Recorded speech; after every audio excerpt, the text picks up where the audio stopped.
Halo, selamat sore. Ketemu lagi di Bincang Politik. Nah, hari ini saya sudah bersama dengan Sekretaris Bapilu DPW PAN Lampung, Noval.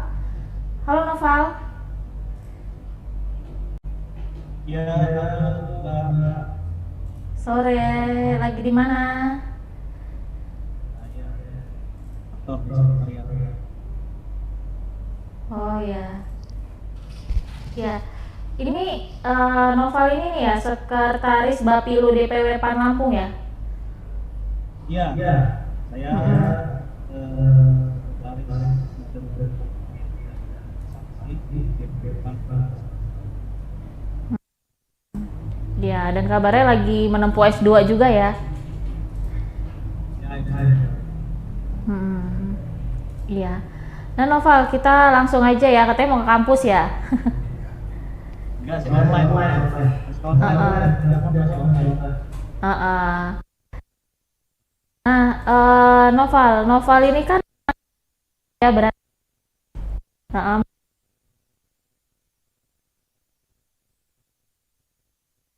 pemilu dan saksi DPW PAN Lampung.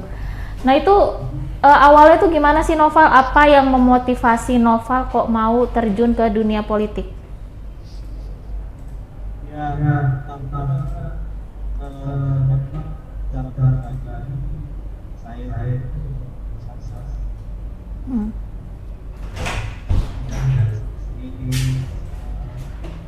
di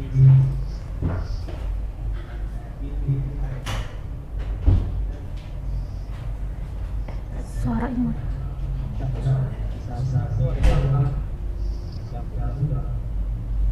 Noval, sorry Noval, suaranya agak ini Noval agak agak putus-putus.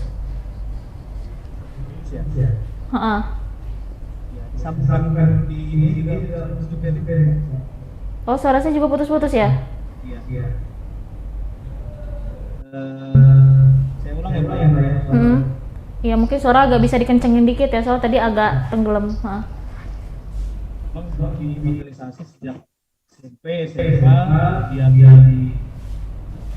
kuliahan, di PI, lain-lain. Dan saya berpikir bahwa organisasi partai politik itu adalah organisasi tinggi organisasi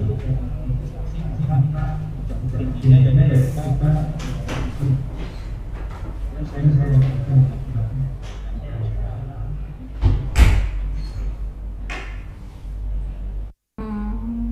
Halo, ini suara saya jelas.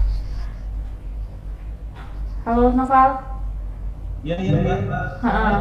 Terus ini Iya agak putus-putus dikit sih. Heeh.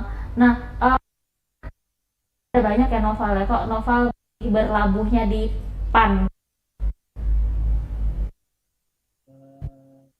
ya saya melihat partai nasional ini nasionalis religius ya apa ya memiliki kesamaan lah dengan visi saya pribadi sehingga sesuai dengan kesamaan ideologi kita kan Hmm. saya merasa PAN ini sangat cocok sangat match dengan saya pribadi Hmm. ya nasionalis religius. Hmm. Iya. Nah, eh Noval, Noval ini kan masih usianya masih muda ya. Berapa tahun sekarang Noval? Sekarang 26 Wah, masih muda sekali ya. Udah masih terjun ke ya. Heeh. Masih muda banget ya, udah terjun ke politik ya, udah menempati posisi sekretaris lagi. Nah, Noval, sebelum kita masuk ke tema ya, saya mau nanya gini, sekarang ini kan masih banyak sih anak muda itu yang dia apatis terhadap politik ya, Noval. Mm-mm. Ya, nah, gimana sih cara Noval gitu loh untuk supaya apa sih tidak ada lagi gitu apa anak muda gitu yang apatis terhadap politik itu. Ya, pertama bahwa politika kita ini Mm-mm. ditampilkan kesannya di rekan-rekan muda ini, milenial ini, kesannya buruk sekali ya, yang ditampilkannya. Padahal justru kalau kita tangkap bahwa kita ini adalah baik, harusnya kita dong harusnya mengenai gitu. Karena di politik itulah bagaimana kita menyusun kebijakan, regulasi yang dituangkan, sehingga ya semestinya bagi kita yang merasa si orang kita bisa bagian ya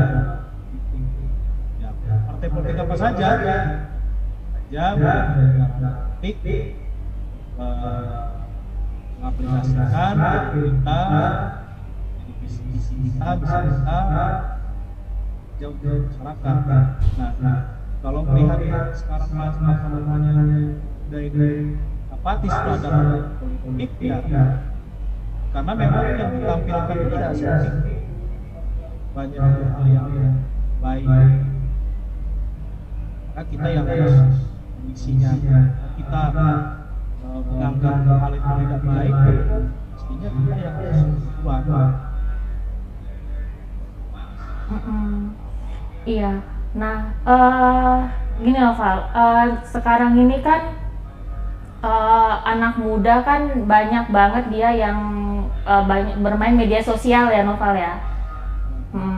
Banyak bermain media sosial ya, itu ada TikTok, ya Instagram, ya Facebook, ya YouTube gitu. Pokoknya segala media sosial gitu.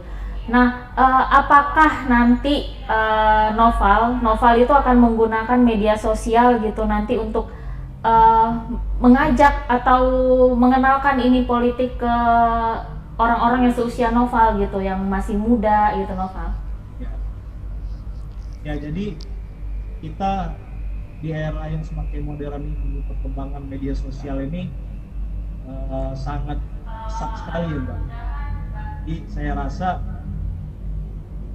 bukan hanya politik saja yang menggunakan media sosial sebagai alat untuk kampanye, tapi saya rasa organisasi-organisasi lain juga melakukan yang sama.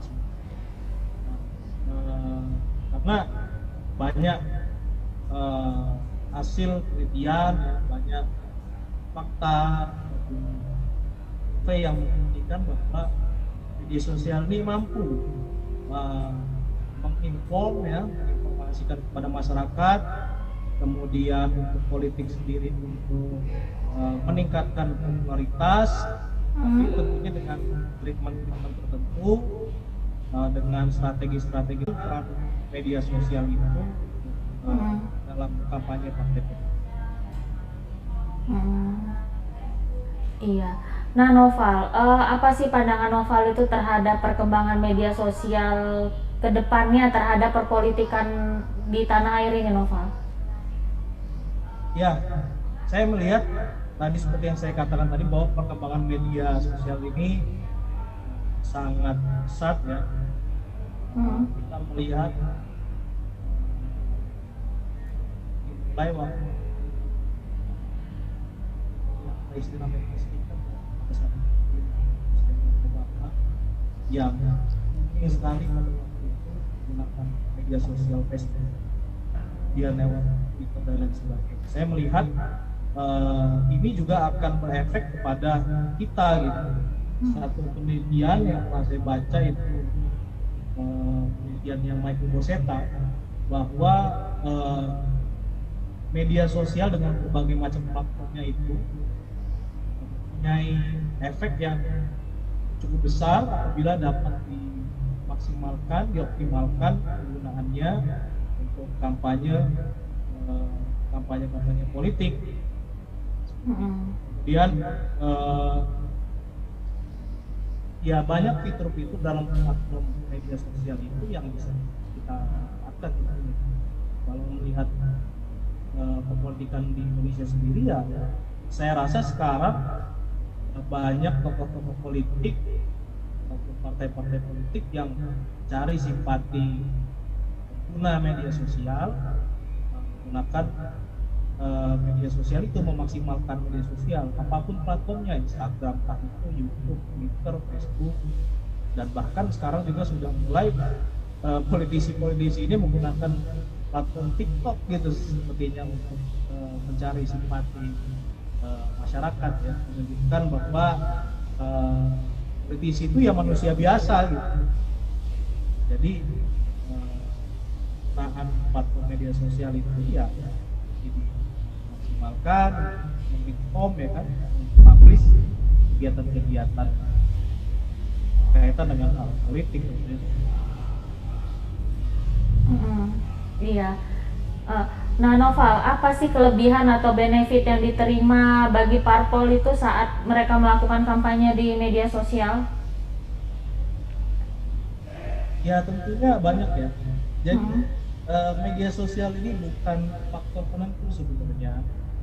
Partai politik atau aktor-aktor politik, para kandidat ya, untuk terpilih dalam ajang kontestasi atau pemilu atau pilkada. Tetapi media sosial ini bisa kita manfaatkan, bisa kita optimalkan untuk meningkatkan atau untuk mendongkrak popularitas.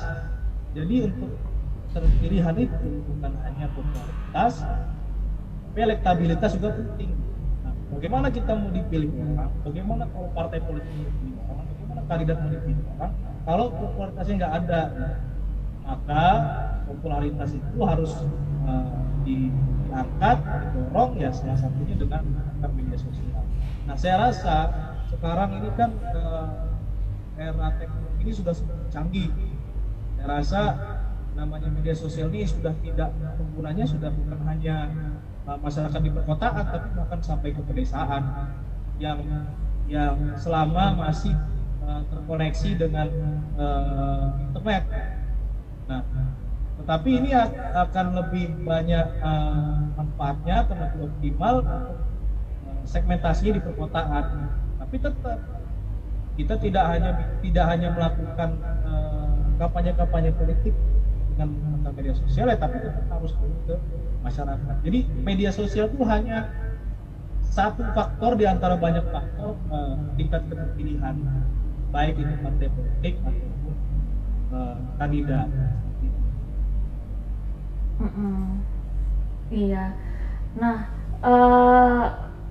apa sih, seberapa besar sih Noval pengaruh media sosial terhadap kemenangan atau efektivitas kampanye politik itu, Noval? Ya, kalau saya mengutip dari penelitian seorang penelitian, saya paling kutip di awal namanya Michael Mosenko, itu ada banyak namanya arsitektur bangunan atau keterjangkauan digital. Misalnya seperti network structure, kemudian ada functionality penggunaannya, kemudian ada namanya algoritmik. Algoritmik itu kita bisa atur filter algoritmanya, kita bisa reach, kan, bisa kita tingkatkan keterjangkauannya, kiriman postingannya, kita bisa iklankan dalam apa namanya broadcast feed-nya gitu kan. Kemudian kalau kita mau mendorong hasilnya lebih maksimal, kita bisa override. Kalau kita mau tentukan segmentasinya, kita bisa tentukan filter algoritmanya, dan terakhir kita bisa menggunakan namanya datafikasi. Jadi kalau media sosial ini kita manfaatkan ya secara optimal, penggunaannya secara betul, itu dampaknya juga akan luar biasa gitu. Maka tokoh-tokoh politik tanah air itu, saya meyakini bahwa mereka itu memanfaatkan atau menggunakan media sosial ini secara profesional, dikelola secara profesional, bukan hanya di Instagram, kemudian kita melihat jumlah kuantitas like-nya berapa, kalau di YouTube kuantitas jumlah subscriber-nya berapa. Bukan seperti itu yang dimaksud, tapi bagaimana dioptimalkan, dikelola secara profesional, tentunya dengan metode-metode atau teori-teori itu. Iya. Nah, ini Noval, apakah tidak ada kekhawatiran gitu Noval, kalau kampanye di media sosial itu akan dapat anggapan beli kucing di dalam karung di mata pemilih? Ya, beli kucing dalam karung itu kan maknanya bisa juga kita maknanya pilih kan. Maka tadi saya sedikit katakan bahwa kita itu ya harus turun lapang gitu. Bahwa penggunaan media sosial itu efektif untuk meningkatkan popularitas di dunia maya gitu. Tapi kalau kita mau efektif memanfaatkan itu sampai meningkatkan popularitas kita, ya harus turun ke masyarakat. Ya seorang politisi yang baik pasti dia harus punya kedekatan dengan masyarakatnya seperti itu. Sehingga tidak ada cara lain selain para politisi itu, kita semua partai politik, para politik untuk turun ke masyarakat, mendengarkan apa yang menjadi keluhan masyarakat, kemudian apa yang bisa kita bantu untuk masyarakat kita bantu. Terkadang politisi itu kan kalau di mata masyarakat seperti malaikat bersayap, bisa segalanya gitu. Kalek kan gitu, datang bisa memberikan segalanya gitu. Padahal kan tidak seperti itu, bahwa kita harus memberikan pendidikan politik, kecerdasan politik kepada masyarakat. Jadi jangan masyarakat itu hanya dijadikan objek politik 5 tahunan atau objek politik setiap mau ada kampanye, ada pemilihan seperti itu. Tapi masyarakat itu harus diberikan bagaimana pendidikan politik yang baik. Oh, partai politik itu seperti ini loh tujuan. Oh, kandidat itu seperti ini loh. Jangan mengesankan bahwa kita ini seorang politisi itu hanya bisa melakukan pencitraan gitu. Itu tadi yang ditanyakan oleh acara tadi. Bahkan banyak juga sekarang ini pengguna media sosial dari kalangan politisi yang disorientasi menggunakan media sosial. Misalnya justru mereka menganggap bahwa mereka ini samalah kayak orang gitu, menggunakan TikTok ya.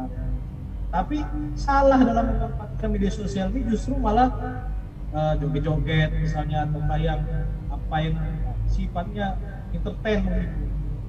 Bukan seperti itu yang diinginkan oleh masyarakat. Yang diinginkan masyarakat itu adalah memanfaatkan media sosial itu untuk menginform kepada masyarakat luas bahwa ini loh yang saya lakukan sebagai politisi, ini loh yang saya lakukan di masyarakat untuk memberikan manfaat kepada masyarakat yang kerja nyata.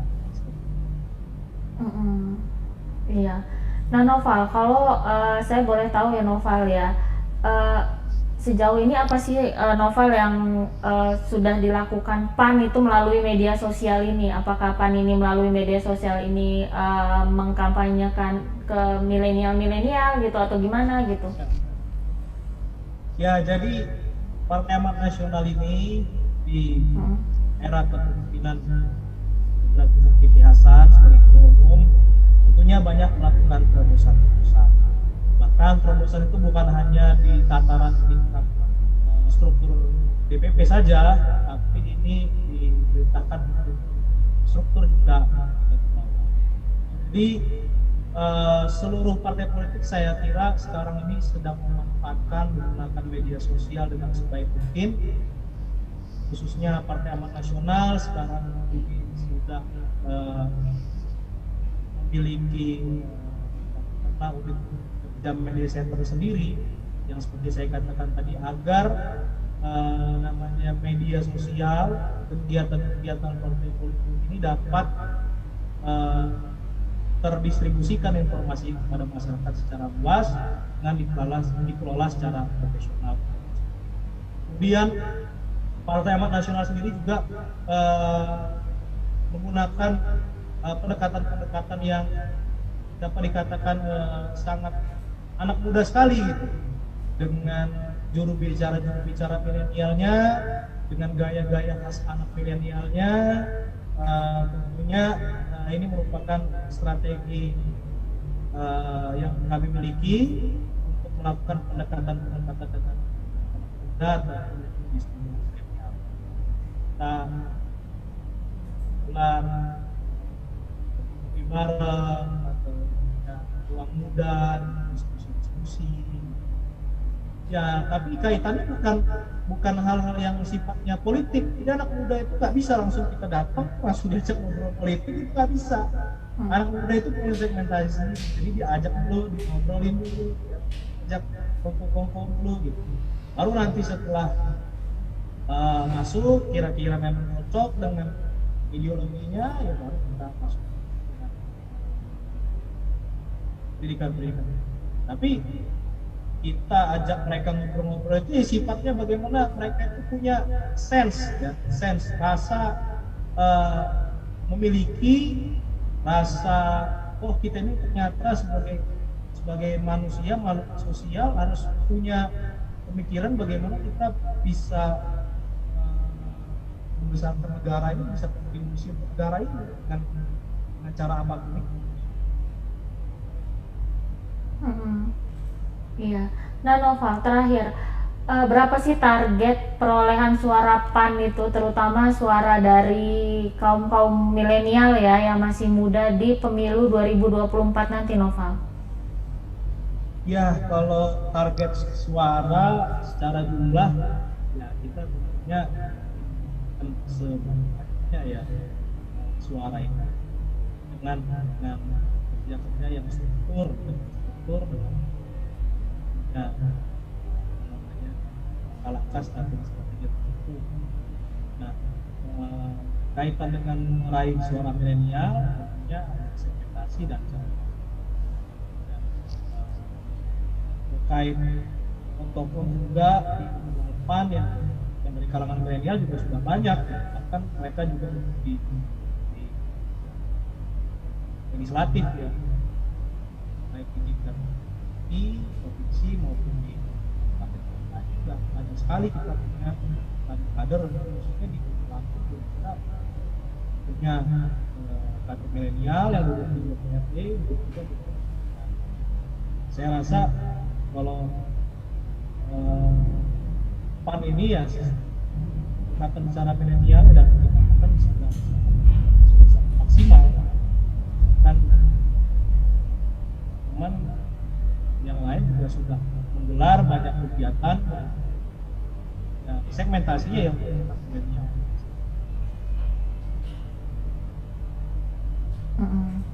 Ya, baik Noval, terima kasih banyak. Ini juga kayaknya suaranya agak kurang ini ya, karena hujan ya kayaknya Noval ya. Sebelum saya tutup, ada yang mau Noval sampaikan, Noval? Gimana? Sebelum saya tutup, ada yang mau Noval sampaikan? Iya, baik. Terakhir dari saya terkait tema ini, saya mengajak kita khususnya anak-anak muda ini bagaimana memaksimalkan media sosial untuk melakukan hal-hal yang sifatnya positif, menginformasikan kepada masyarakat kaitan dengan menggunakan media sosial ini dengan cerdas. Kita sebagai netizen juga harus cerdas dengan mau dalam atau hoax, dan politisi juga kita ini harus memanfaatkan media sosial ini dengan sebaik-baiknya, jangan malah kita menampilkan hal yang tidak semestinya dilakukan seorang politisi yang tujuannya yaitu memberikan kemenangan di masyarakat. Iya, baik Noval, terima kasih banyak ya Noval ya atas waktunya ya. Terima kasih. Ya, sukses terus ya kuliahnya ya. Ya baik, terima kasih. Assalamualaikum warahmatullahi wabarakatuh. Waalaikumsalam. Ya Tribuners, itu tadi bincang politik hari ini. Sampai jumpa lagi di